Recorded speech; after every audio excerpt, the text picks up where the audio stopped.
بسم اللہ الرحمن الرحیم۔ السلام علیکم ورحمۃ اللہ وبرکاتہ۔ ایک مرتبہ ایک بزرگ نے اللہ تعالیٰ سے دعا مانگی کہ اے اللہ، آپ نے جس کو جنت میں میرا ساتھی بنانا ہے، دنیا میں میری اس سے ملاقات کرا دیجیے۔ وہ بزرگ فرماتے ہیں کہ مجھے خواب میں بتایا گیا کہ حبشہ کی رہنے والی ایک عورت میمونہ ہے جو جنت میں تمہاری ساتھی بنے گی۔ چنانچہ میں اس بستی کی طرف چل پڑا۔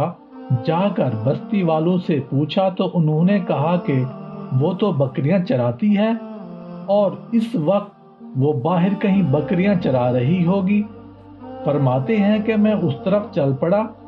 جب میں نے بستی سے باہر نکل کر دیکھا تو حیران ہوا کہ بکریاں ایک ہی جگہ پر چر رہی ہیں، ادھر ادھر بھاگتی نہیں ہیں، اور ایک عورت درخت کے نیچے کھڑی نماز پڑھ رہی ہے۔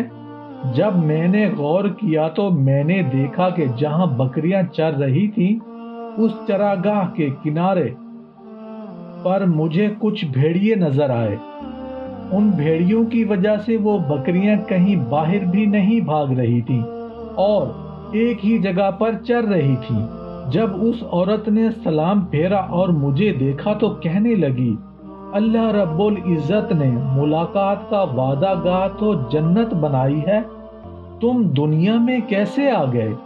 میں نے کہا کہ میں نے دعا مانگی تھی جو اللہ رب العزت کے ہاں مقبول ہو گئی۔ البتہ اب میں آپ سے ایک بات پوچھنا چاہتا ہوں۔ میں نے ایسا منظر کبھی نہیں دیکھا کہ آپ نماز پڑھ رہی تھی، بکریاں چر رہی تھی اور بھیڑیے بیٹھے ہوئے تھے اور وہ بکریوں کو کچھ کہہ بھی نہیں رہے تھے۔ مجھے اس راز کی سمجھ نہیں آ رہی۔ وہ کہنے لگی، یہ بات سمجھنی آسان ہے۔ جس دن سے میں نے اللہ سے صلح کی ہے اس دن سے بھیڑیوں نے میری بکریوں کے ساتھ صلح کر لی ہے۔ میرے دوستوں، بھائیوں، بزرگوں، ماؤں، بہنوں، بیٹیوں، جب ہم اللہ پاک سے دوستی کر لیتے ہیں تو اللہ پاک ہم سے دوستی کر لیتے ہیں۔ ہماری پریشانیاں دور ہو جاتی ہیں، ہماری مشکلات آسان ہو جاتی ہیں، ہمارا جینا مرنا اللہ کے حوالے ہو جاتا ہے۔